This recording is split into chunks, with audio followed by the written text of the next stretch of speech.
Nishmat, Talmud Nursing College, and numerous conferences.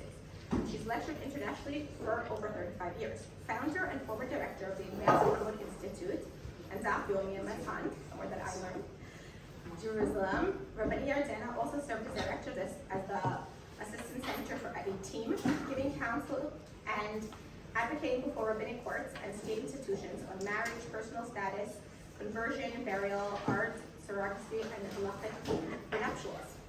Rabbi Yardena holds a BA in law from Hebrew, an MA from Tel Aviv, and Northwestern universities. She's a member of the Israeli Bar and a Yoetzet Halacha Fertility advisor since 2019. Originally from Chicago, Yardena has lived with her family in Tekoa, Israel for over 30 years. Wow. Yes, I guess I'd like to meet that person.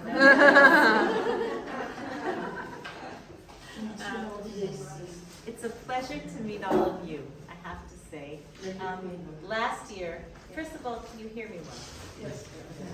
So last year, when I spoke in the summer program, it was such a dynamic and wonderful experience to meet everybody and to see the wonderful women who came here to learn for the summer and to find out about all kinds of aspects, both that Nishmat is engaged in, but in general, just to learn.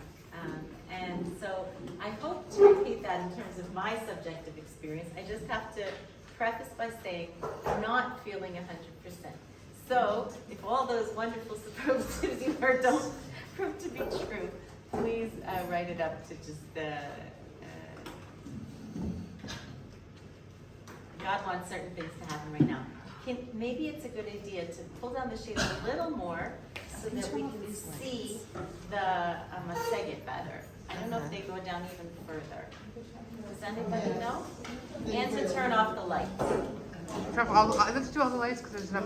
Oh, and you guys, can you see better now? Yes, now get these. Right? You can now. There we go, perfect. Now the problem is that what I find is that what I need is like a spotlight, because the truth is that no matter what it says there, really the person who's going to interpret for you what it says there is sitting here. So we'll try to do our best to go back and forth between the slides and myself. Interestingly enough, just last week in the Knesset on Thursday, there was a major, important mini convention, if you like, that was held on this topic, on posthumous parenting in Jewish law. The M.K. Michal Waldinger decided to make that the focus of the, I guess it's a lobby group that's in the Knesset that she's heading in general about fertility, and she partnered with one of our parallel organizations, Machon Pu'ah, who also gives halachic advice to women on this subject, and also invited our Yoetzet Halacha Melavot Hariut, who are fertility advisors. In addition to just being a Yoetzet Halacha, I'm sure you're aware of the fact that Nishmat has a training program for those who are Melavot Hariut. Have any of you heard of that? Yes. Yeah, okay. So it's important that you've heard of it because it's a major thing that right now that Nishmat is engaged in. And we had a representative there speaking as well on this subject of posthumous parenting. And you say to yourself, wait a second, this is something so esoteric. Who's encountered this in their real life? I've heard of fertility treatments. By the way, when Naveed kept saying art, A-R-T, I'm sure many of you might have said, wait, art, what is that? She talks about art, assisted reproductive technologies, okay? That is seriously one of the specialties I've worked on for many, many, many years. But more so since I've become a fertility advisor for Nishmat. So how would we have encountered such a thing? Well, as fertility advisors, we also are part of what's going on in the state of Israel. And in the state of Israel, since October 7th, 2023, there have been many, many sudden casualties, both soldiers who have fallen in the line of duty and civilians, especially closer to October 7th, who have fallen. And all of a sudden, there was a surge in wanting to preserve the ability of those soldiers to still father children, either by parents or by partners, mostly wives of, who asked the health ministry, if they would be willing to very quickly, in addition to attending to all the other things they attended to in taking care of the body, to please preserve sperm from their beloved and allow them the potential in the future to have children from this soldier or civilian. I recently, as a result of this Knesset meeting, I asked the head of the entire fertility division in the Ministry of Health, what are the current statistics on how many were asked to preserve sperm from their beloved? And the answer was 258, which is not a small number. They come to them to ask them, no? It's not that the... So wait a second, hold on 1 second. Just, that's a separate issue, just 1 minute. 195 of those requests were from parents and 63 from widows or partners. So in the case of the 195 from parents, most of those were single, not all of them were single, and you'll see the complication that involves later on. Navid is mentioning something else that I'll already preface by saying that as a result of a mishap where it wasn't really preventable, but it seemed to be preventable, where the family only knew too late about the ability to do this, and the sperm ideally should be extracted within 24 hours, up to 48 hours is still commendable, up to 72 hours there have been singular cases where the sperm was still viable, okay? But there was a very famous case of a parent who missed out on this opportunity and really made a whole, I don't know, scene is not the right word in this case because she was feeling a terrible grief. As a result of that, and in general, the Army came up with a new know-how, a new modus vivendi in which when they come to give the bad news, to bear the bad news to the family, they already advise them within an hour or so of the opportunity to extract sperm and to save it and preserve it on behalf of the family, either the parents or the wife. Now, it's important. We'll get to it in a minute. However, our part as fertility advisors took a very sharp turn when all of a sudden, just over a year ago, maybe a year and a half ago already, one of the other fertility advisors called me at 9 o'clock at night and said, Yardena, I have a case of a woman who's a young widow, no children, and the Army advised her that she's able to preserve the sperm of her husband. She's seriously deliberating. What does the Halacha say? I said, wait a second, you're supposed to call Rav Haftiga. This is kind of the case. He's our, the rabbi. She said to me, Rav Haftig said to call you. I said, okay. Why? So she said, because you are there. And this is where my two jobs came together, in fact. In the Ministry of Justice, I'm constantly in contact with the head of the entire fertility apparatus in the Ministry of Health. We work together closely, Dr. Talyat Dalargeva, find out what the real life situation is, because that's going to affect the halacha, okay? Now what does that mean? That means if you're just talking about extracting sperm, as you know, if a person is alive, right, I'm sure you've heard of this in some way, in some form, there is a formal prohibition of extracting sperm for naught, right? That's just going to be spilled and not used. It's called shazal shvikat zera levatzala. And a person who's alive, a man who's alive, has an obligation to make sure that that doesn't happen, right? That he doesn't spill his seed. However, a person who's already nifter, who's already dead, obviously doesn't have any mitzvah on him, not positive and not negative, so that wouldn't apply.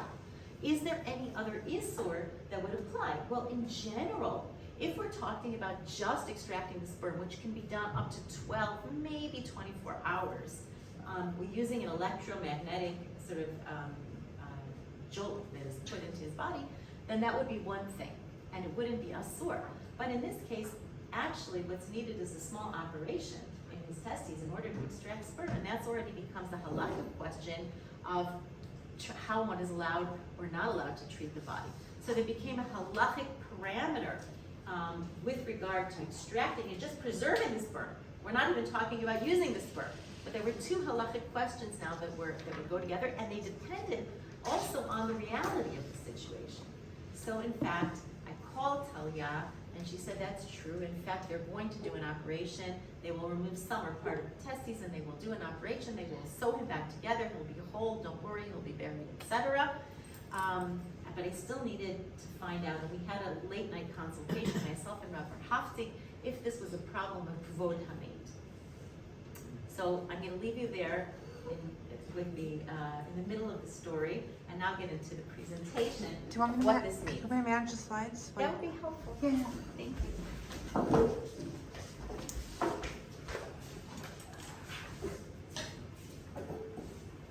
So, okay. So before there was technology, of course, we had different precedents about what you do if a person dies. First of all, the laws of yibum, right, of a levirate marriage. Is everyone aware of what I'm talking about? I'm not sure. The English, I don't think, doesn't help. Yibum means that if a woman dies without children, a married woman who dies without children, her husband's brother is obligated either to marry her with a special levirate marriage, a yibum marriage, in order to have children to further his name and his memory and to take over his land, right? Or to perform a ceremony called chalitza, which frees them of this bond and this obligation. But the paradigm of yibum meant that there was an importance in furthering his memory in the world in some way. Now I just have to say, and I'm going to say it now, I'm not going to say it further on. Only if they die without children. Pardon? Only if there was no children. Only if there are no children, because if the wife had children with this husband, there's a complete isur. It's completely forbidden, of course, to have relations or marry his brother, right? He's one of those forbidden relations. It's only in this very unique situation. And people took this yibum paradigm in two directions. One said, this means that we should help people in this situation who have lost their loved one to have a child even posthumously. It's just a general paradigm where the Torah was behind it. Others said exactly the opposite. No, yibum is a very limited paradigm, a very limited halacha that's narrow only to a specific situation. We don't want to just encourage people to have children posthumously. That's not necessarily a good thing. Okay, the other thing is we have Tamar and Ruth, right? There's like a precedent which isn't specifically yibum, but we wanted to preserve somehow the family and have a continuity of the family. As we know, with regard to Ruth, Naomi comes back to Beit with Ruth, and she's very, upset about the fact. She said, "Halavai, I could have children even tonight, and you could marry one of them and continue the line." So Naomi, in a sense, wanted to live on through Ruth, who is now this single widowed kala of hers, and so maybe there's some sort of a paradigm there in wanting to just further the memory. Okay. The first siman in the Shulchan Aruch says it speaks about propagating, about having children, and a person who doesn't have children is considered as if they're dead. If they go on, it's even intensified by the Zohar that says that a person who doesn't have children and they die is not going to be able to go into the highest levels in heaven. I mean, it's considered something very, very strong, not and tragic, deeply tragic, not to have children. As we know, the general back then, when there was no IVF, what did people do when someone died tragically? They named someone after that person, or so they'd have a living, sort of walking, living, naming after somebody in this world, right? That seemed to be something, although there was the opposite. There was also a tradition not to name after someone who died tragically or young as a result of a sickness. There was like an ayin hara, right? Everyone's aware of that. And there's another paradigm that I also want to mention that is related tangentially. There's a legitimacy given to the very desire for children. What does that mean? As we know, women are not obligated in the mitzvah to be fruitful and multiply the same way men are, possibly because it somehow endangers them, but there's not the same pruvu obligation. However, and I won't go into it, it's a whole other category. However, when a very famous case came before Rav Nachman in Masechet Yevamot, of a woman saying to Reb Nachman, hey, I want to divorce my husband because he can't give me children. Now, the only way she knew it is the point that obviously he was not able to have relations. But Reb Nachman said, what? You think you're obligated to have children? She said, no. I simply want a rod for my hand and a shovel to bury me. I want just this rod to lean on. He says, oh, if that's the case, if you just have this simple desire for children, I'm actually going to force him to give you a get, because that's a very legitimate desire. And that is considered not strict grounds for divorce up till today in the Beit, but it is considered a partial grounds for divorce. So the person says, I want a child, even if there's no formal pru or vu obligation, the Beit will take that into consideration and lean on the spouse to give a get. So there's this very, if you like, this very basic natural desire for continuity, right? What is this? A shovel to bury me, right? I want someone to say Kaddish after me, something like that. This very basic desire for continuity is even given halachic recognition. That's my only point. It's not that I can draw, neither from Yibum nor from this can I draw a direct line, but there were certain bases for wanting this to take place. So now we're going to continue. Halachic questions go 2 slides. We're going to go into the halachic questions that are involved in fact, with this question. 2 slides. Oh, wait a second. Oh, I can't see. I'm sorry. Yes. Very good. Okay. So I'm going to look here, and you're going to look there. So when we talk about the question of extracting sperm posthumously, let's first talk about the extracting sperm when the person is still alive. If this soldier was still alive and said, hey, I'm going into a very dangerous situation, am I allowed to extract sperm ahead and actually leave, if you like, a biological will, what I want done with my sperm? Would we allow that? Well, I do not have a specific halachic responsive to that, but I do have with regard to somebody who is ill and going into, let's say, treatments for cancer. We do have halachic response, right? We have a few. We have the Maharsham, we have Rav Gustman, if it's for pru or vu, if in fact we know that this is in order to eventually have children, then that's allowed. Rav Shlomo Zalman Auerbach also said that, not Rav Shlomo Zalman, Rav Zalman Nehemiah Goldberg said, they're related, that if it is if he's ill and if it's for fertility preservation, right? It's not shvichat zera levatala. It's not that same isur of for naught, and he's allowed to save his sperm for fertility preservation. Rav Moshe Feinstein agrees, although he says that it should be done in a very specific method. Rav Uziel and others said no, but the majority allowed fertility preservation if it was in order to be able to have children in the future. Okay, and even Rav Mordechai Halperin adds, for a single man who wasn't even yet married and had the intention, that is Radishem, that he would get married and be able to have children in the future. So now, what is the added layer, as I said, that's added by the question of extracting sperm posthumously? We're at the question of kvod hamet. There's nivul hamet and kvod hamet. Nivul hamet means you have to somehow defame or injure, tamper with the body in a way that they're both, though related, they're both drawn from the same isur from the Torah of lo talim miblato al eitz. You are forbidden when the Beit has to chas v'chalila execute somebody because they've done a capital, they've been transgressed a capital crime, right? There is an isur to take his body and hang it in the public square for everybody to see. Even though he's been such a terrible person, we don't publicly do that to the body because there are 2 things. You are not allowed to in any way deface the body in any way, shape, or form. And secondly, you have to show honor for the body and bury the body. You have to show respect for the body. And the question is, are you allowed to overcome those, right? If the person gave consent, or at least you feel that he would have given consent, or there's a very clear indication that he would have given consent. Are those enough to overcome those 2 isurim of nivul hamet and kvod hamet? So Reb Zalman Nehemiah Goldberg, in a very famous tshuva that we're going to see in just a minute, said yes. You are, if it is his clearly stated will, I mean, especially if he goes and preserves the sperm before he dies, right? Then there is no problem.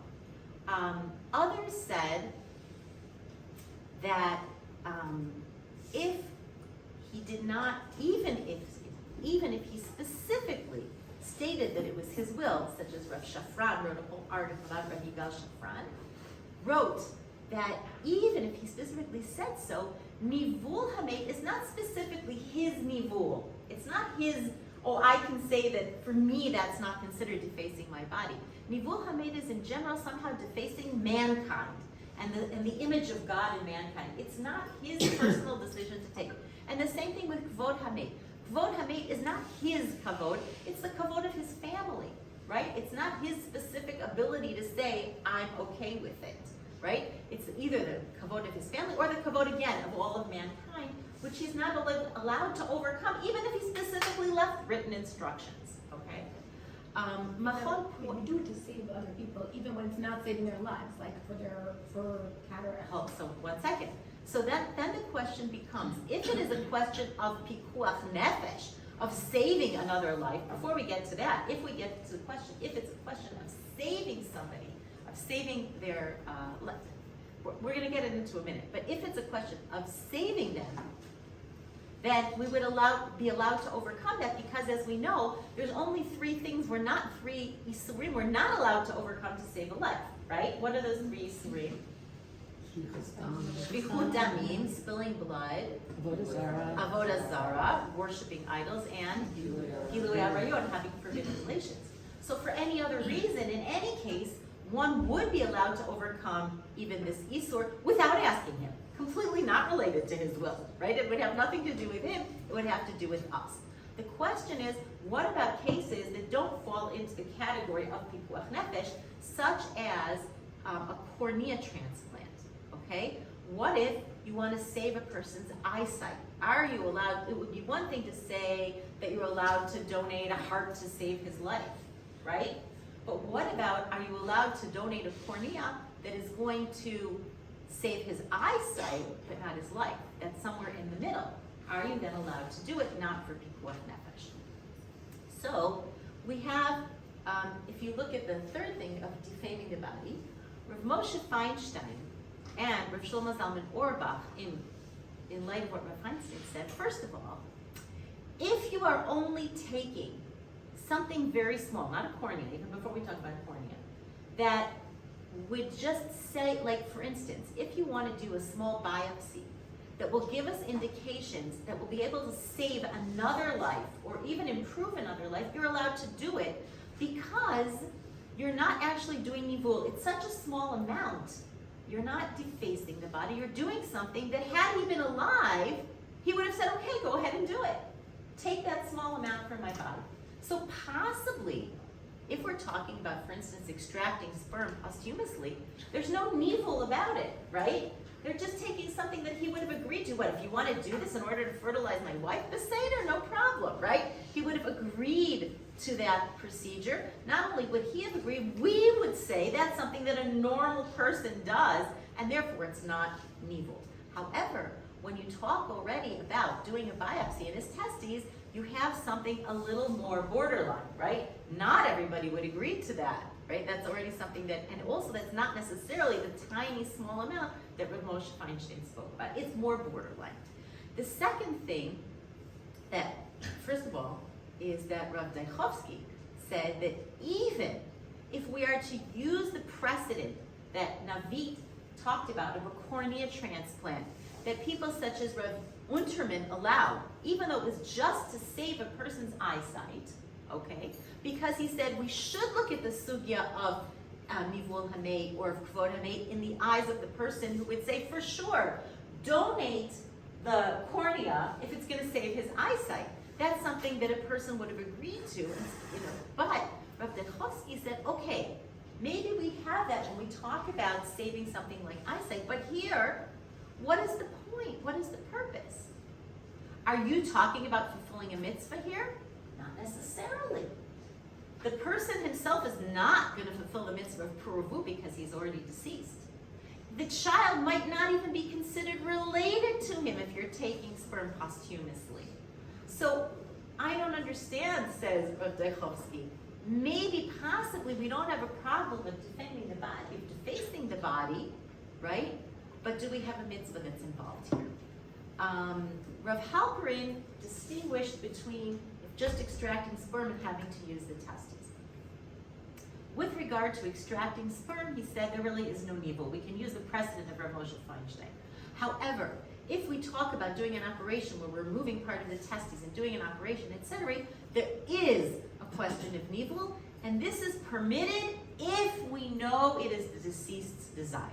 Rav Mordechai Halperin had the case, he specifically dealt with the case of a man who was deceased, and he helped the sperm be donated to a woman who had had agreement ahead of time, and got this also through the Israeli courts. But he took that a step further, and he wrote about the possibility of preserving fertility posthumously, and he said that if this was clearly, we can somehow learn that this was the person's desire, even if it wasn't his written desire, but his clear desire. Where would you have a clearly stated desire, even if it wasn't written? I'm asking you as an audience. Where would you think that you could learn that it was his clear will to have children posthumously? Any guesses? He wrote a will. If he wrote, but saying if he didn't write a will, If if he spoke about it, he spoke about it. Wow, I've always wanted to have children. I wish I had children. There was even a soldier who said when his brother died, "Why don't you do something and save his sperm? Don't you want to do something about it?" Now he didn't speak about himself, but could that be an indication that he himself would have wanted that had he died? Maybe, possibly. Or what if he's married and he's spoken to his wife many, many times about having children together, and they haven't yet managed to have children, or have one child and spoke about having more children, or even maybe they spoke about what if something happened. Maybe she could be a person who could represent his will. They were part of this, having children together. You all write a letter. Every soldier writes a letter. So, as you notice, right there, Machon Puah and the army, this is what's interesting, both of the opinion, and this is the reason that Tzahal has not done this, that the head of the Department of Psychology at Machon Puah clearly, it's not Machon Puah, in the army said that it would be demoralizing to soldiers if they were asked ahead of time what they want to do with their sperm, or if they want sperm extracted, because they'd be going into battle thinking, oh, there's a chance that I'm not going to come back. Now, what's interesting is they're asked a lot of other questions, and they're also left, maybe they leave a letter or whatever. They all So, write a letter. I don't know why they made this distinction, but they made this distinction. I know that in terms of the Yoetzet Halacha, we've started a discussion internally, those that are fertility advisors, saying possibly because of this case, maybe it's something that should be brought up, or at least thrown out there, that a couple could discuss, especially if the husband is in a very, very dangerous job or position in the army. It's not something that should just be verboten. But it's so delicate that it's very hard to go there and say yes or no. But what I do want to say is that it doesn't come up clearly on the screen here, but Rav Meir Mazuz said that if in any case the army went ahead and extracted the sperm, it could be a big mitzvah to use this sperm on behalf of a single woman who's looking for a sperm donation, and as opposed to taking it, where no one wants to be, and I have to say something, Nishmat in general, just like any halachic advisor, does not advise a woman to be single and have a child as a single woman at age 25. It's not a family structure that anyone strives for. But when the women turn to us when they're 39, they're not asking us if they should become a mother. They're saying, where should I take the sperm from? Now imagine that when people approached Rav Mazuz, Zichrono Livracha, it wasn't that he says, I think this is a good idea. But if already a woman is in this situation, I'm not going to prevent her from having a child, and she's asking me what would be preferable. He says, if already we're in this situation and we have the sperm is extracted from this chayal, this woman is getting identified Jewish sperm who the parents, the grandparents, want to be involved with, and the child's going to have an identity and have a future, etc. And maybe this is a way also, now the sperm will not have been extracted for naught. It won't be stam, either a question of nivul hamed or kvod hamed if it was extracted posthumously. And if it was extracted ahead of time, then it won't have, the person will not have transgressed the isur of zera levatala. Those is infertile couples, you're saying a single person. A single, that's what Rav Mazuz said. What's very interesting, for single couple, for single women. But what's very interesting is Rav Yaakov Ariel took this in a different direction. Rav Yaakov Ariel, together with others, felt that in general one should not encourage a non-traditional family. Okay, that this was not something to encourage. Machon Kula says the same thing, and that, as you'll find out soon in my presentation, if we ever get to it, you'll learn a lot in the meantime. The law that's being proposed in Israel says that a woman who can receive this sperm from a soldier, a single soldier who's fallen and the parents want to find, has to be single in order to use the fallen soldier's sperm. Has to be single. Which you say to yourself, wait a second, we're deliberately causing a woman, let's say she's the spouse or even the fiance of the soldier who fell, right? She might want to use the sperm, but she's going to hesitate to go ahead and find even a boyfriend, because then she won't be considered single, won't be able to use the sperm, etc. And we'd be sort of discouraging a traditional family structure. You hear what I'm saying? Like there's an inherent problem in waiting and in doing so. However, Rav Yaakov Ariel said, wait a second, if we have this sperm and we have a couple who needs a sperm donation, generally, Rav Moshe Feinstein says there's no problem of using sperm, of using donated sperm, even from a Jewish donor. He advised using a non-Jewish donor just so that one would get around any possible potential objections to it, but felt there's no way of creating a mamzer when you're talking about sperm that's donated and used not through sexual relations. One cannot create a mamzer in that way. And most of the halachic opinions follow that ruling, that there is no mamzerut even if a married woman, used a Jewish sperm donor. As you know, a woman who's married cannot have relations with another Jewish man. However, if she didn't have relations, this psak says that in general that sperm would not cause the child to be a mamzer. Rav Ariel says, even those opinions that are machmir and feel that there's at least a safek mamzerut, if you use a Jewish sperm donor, who is that opinion? Mostly Rav Shlomo Zalman Auerbach is the central opinion who said that there's a safek, and because of that safek, you may not use a Jewish sperm donor for a Jewish woman who needs a sperm donation, a married Jewish woman. Rav Yaakov Ariel says, but in this case, the sperm was extracted posthumously. And it's being used posthumously. He said, even those more strict opinions, I believe, would agree with me that in this case, one could use the sperm donation even for a married woman. And Rav Nebenzahl said he would also approve for a married woman. Now, I'm going to... Wasn't the problem yichud? No, not yichud. The problem would be mamzerut. The problem of mamzerut is if a woman has relations with a man who's not her husband, then the child's a mamzer.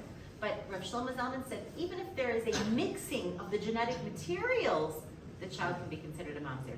Here, Rav Yaakov Ariel said, even given this more stringent opinion, because the sperm was extracted posthumously and used posthumously, even that is not a concern. Yes? I assume in all these cases that it's known whose sperm is being used so that you don't have siblings. So exactly. There's always another consideration of siblings, married siblings. In Israel, that's a whole nother, it's true whether you're a single woman or a married woman, that there's that consideration. And for that reason, there's like a bank in Israel where there's a central registry with the Tudat Zehut of the person. And in the future, the registrar for marriage is allowed to look at that and make sure that the person registering for marriage is not born of a sperm donation with another person with a wife. You hear what I'm saying? Yeah. That makes sure, however, Is that a little late? yeah. Yafeh me'od. I am an advocate only for known sperm donation in Israel, especially when you're talking about this Jewish sperm donation. I feel that as I was in another Knesset committee, and in that committee, this man came and said, I found out after my father died that I am really the result of a sperm donation. I never knew it my whole life. My mother told me only after, out of respect for my father, only after he died. However, I've gone out and dated many, many girls. I did not know that. Chas v'chalila, could it be that I would date, and seriously date, and even have relations with, this is a secular man speaking, a woman who's really related to me? So it's too late, in my opinion, and that he felt that sperm donation should only be not anonymous, meaning not anonymous. Okay, so let's go on to the next slides. You had a question too. I was Same question. Okay, great. I actually had a Yes. question too, is that all right? Yeah. Is there any talk of, like, sometimes the parents of a deceased soldier hiring a surrogate to have that child? Yeah, of course. Versus, because you were talking about it's more of like a voluntary, you know, sort of non-paid Jewish, single Jewish woman. So there's two things. If we're talking about the parents, I'm going to jump to it ready. The proposed legislation is that if he has given his written indication of his will, they would be able to use his sperm posthumously by finding a woman who would be the mother of the child. It's not the same as a surrogate. A surrogate is someone who carries the child on their behalf. The court would not allow the parents to find a surrogate and then parent who's in fact the child that's their grandchild, right? Said that no, that's mixing up the generations too much, and they would be allowed to find, we would say a surrogate, not really a surrogate, a woman who would become the mother of that child. And that Okay. would only be allowed to be a single woman. And that would only allow to be a single woman. So as we see, you know, interestingly enough, what if it's an infertile couple, right? And we want to use Rav Yaakov Ariel's paradigm. It's an infertile couple. They want to find, no. The state is very worried about the position of three parents. There's the dead father, and he should be registered as the father, but now there's a competing father who's raising the child. To my mind, what would be wrong with him adopting and being the actual parent figurehead? But the state is very worried about the constellation of three parents, and it tries to eliminate that possibility, even when we're talking about a situation where logically it would seem that it's better for the child to have also a living father and not just a father figure from the past. Yes? Do the parents of the soldier have any rights over that child? Are they considered As grandparents. They're considered grandparents, but grandparent But they're rights. always made aware there are ways. Yeah. And they can interact. They can What interact. if they don't get along with the woman down the road? Like, do they have So any- that would be like a general dispute with what if you don't get along with your daughter-in-law, right? Then are you allowed to see the grandkid? Yeah. Because the son would be registered as the father. Right. The deceased son would be registered. Yes. Has anyone had a child? So yes, okay, so before I go on, has anyone had a child in this way so far? As I mentioned, 258 incidents since Harvot Barzel, since Iron Sword, have actually taken place. There have been sperm extraction and preservation. 3 weeks ago, a woman had a baby. Actually, 3 weeks ago it was reported. She had the baby a month and a bit ago. A woman named Hadass Levy.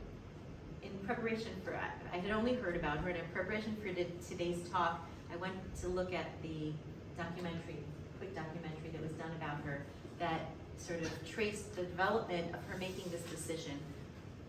She was not even the fiance. She was the girlfriend for like a year and a half, very, very close.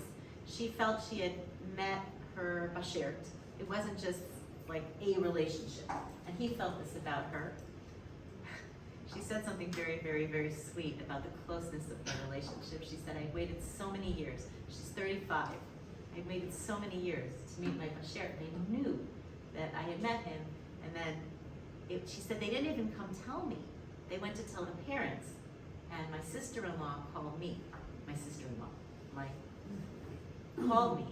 And I immediately said to his mother, I begged her, she said, please, please, please preserve his sperm, please. she said she literally fell down on the floor, and it was like her first thought. And the mother of the fallen soldiers immediately said to her, of course, no problem, of course. So it was also complete harmony between the desire of this woman who was, now the proposed legislation talks about batzu. She's either his, I don't know, Yedua B'tzibur, common law wife, close girlfriend, something that they were living together for, over a year, that would indicate, it was very, very difficult in drafting this law to actually draft this definition. What definition could we use for batzu that would not only be the legally married wife, and I was actually doubtful about this definition because, how are you going to make it serious enough? And when I saw this movie, I'm like, okay, this is it. I know it when I see it, but I don't know what to do about that. And we trace, but she was the first. She was the first. And in this case, what was very interesting, it also became the desire of his parents. It wasn't initially their initiative, but you see in the movie that they're completely at peace with this and want this very much. It's different, though, than the situation of allowing a soldier who is not married the use of the sperm. I just want to jump to a slide near the end. Actually, I'm not going to jump there. I'm just going to tell you this because we're not going to get there because we want to end on time for the Rabbanit.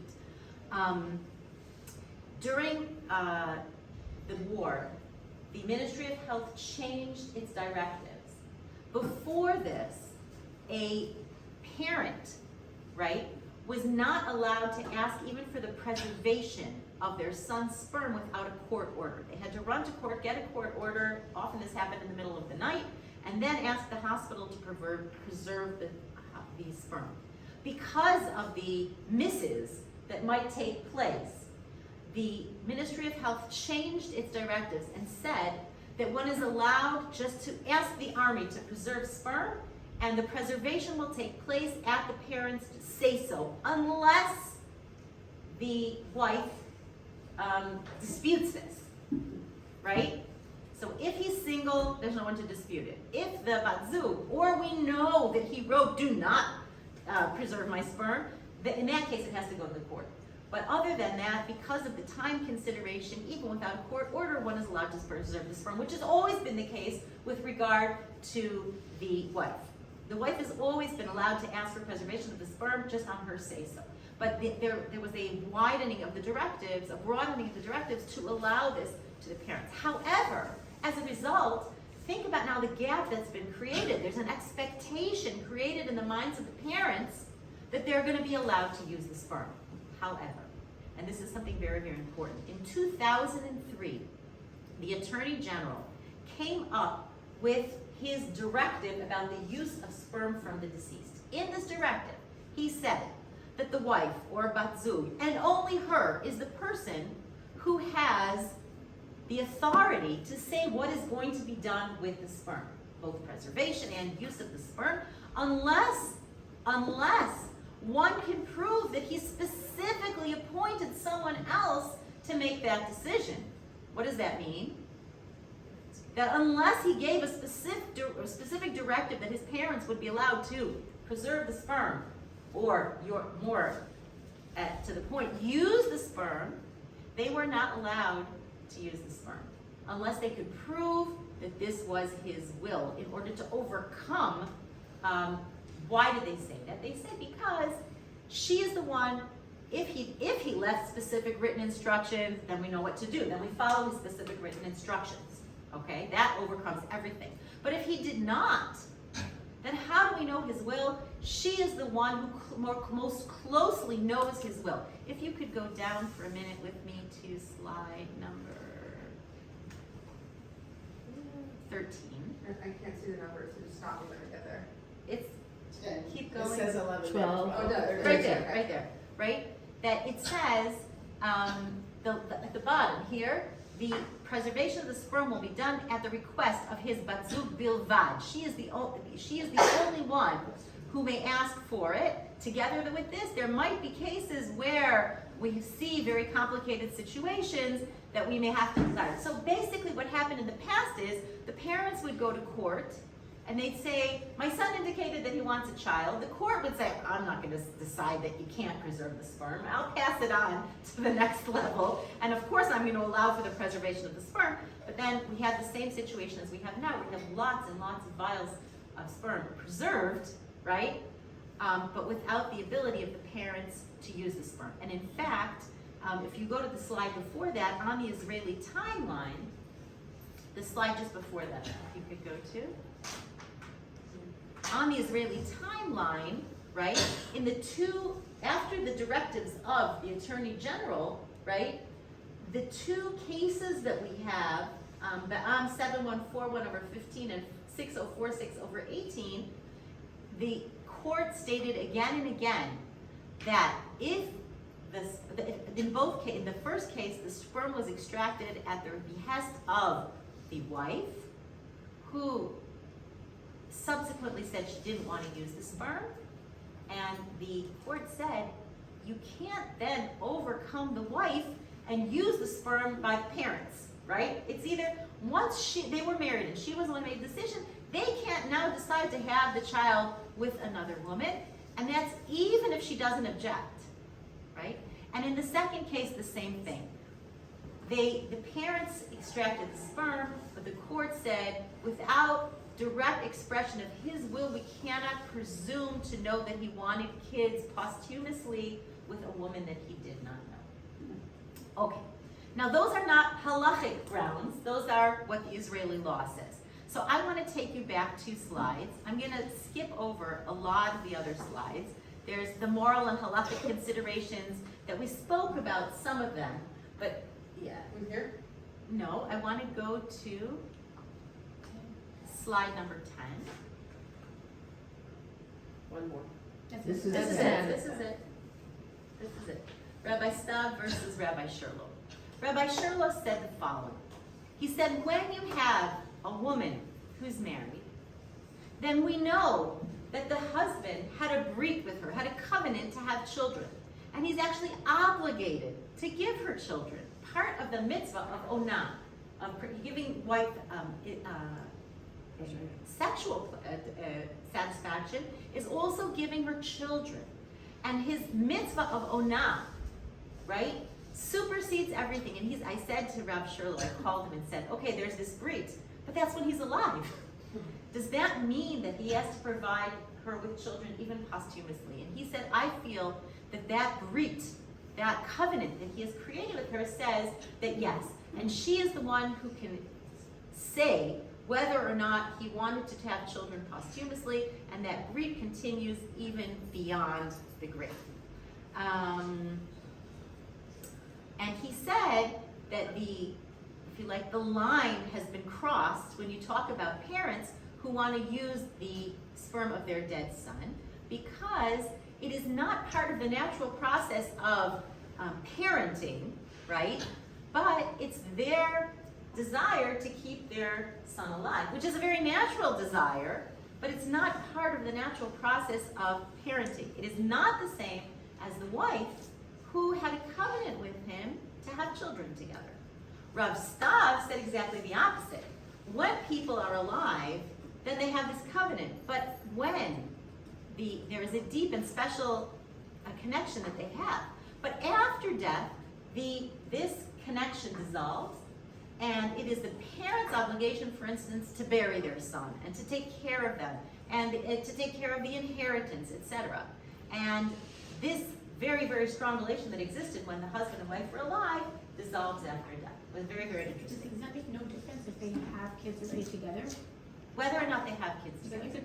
it makes a difference, meaning there's part of what he's saying is that the parents are the ones who inherit instead of Not just the inheritance, but they're the ones that have to take care of the burial, etc. unless he has kids.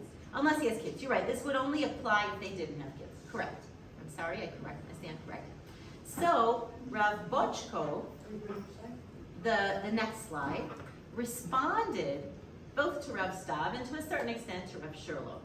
And he said, and this goes back to something that I didn't talk about in one of the slides, I skipped over it, and it's a very, very important question. When I said to you before Baal Peh, does the child perform for the father the mitzvah peruvu? Does he fulfill through this child the mitzvah peruvu?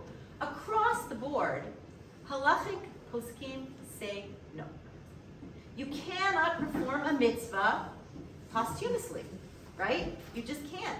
There's in malasot, so to speak, right?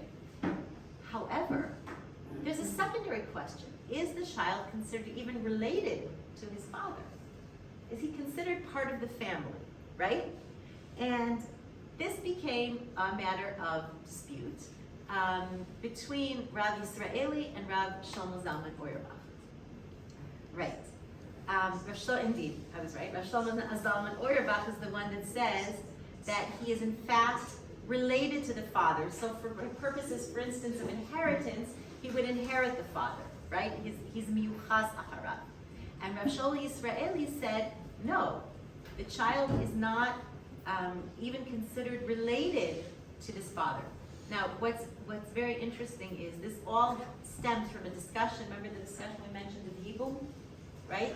If, for instance, there is sperm that's preserved, and the woman would have a child posthumously, does she have to go through Yibum? Today, all women go through chalitza in this situation. They do the ceremony that frees them from the Yibum connection.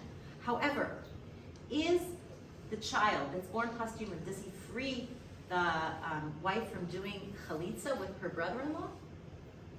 So both Rav Shlomo Zalman Auerbach and Rav Yisraeli, based on a fine point of the Noda B'Yehuda, which I'm not going to go into, Rav Yehuda Landau, said that the woman still has to go through the Yibum or the chalitza process.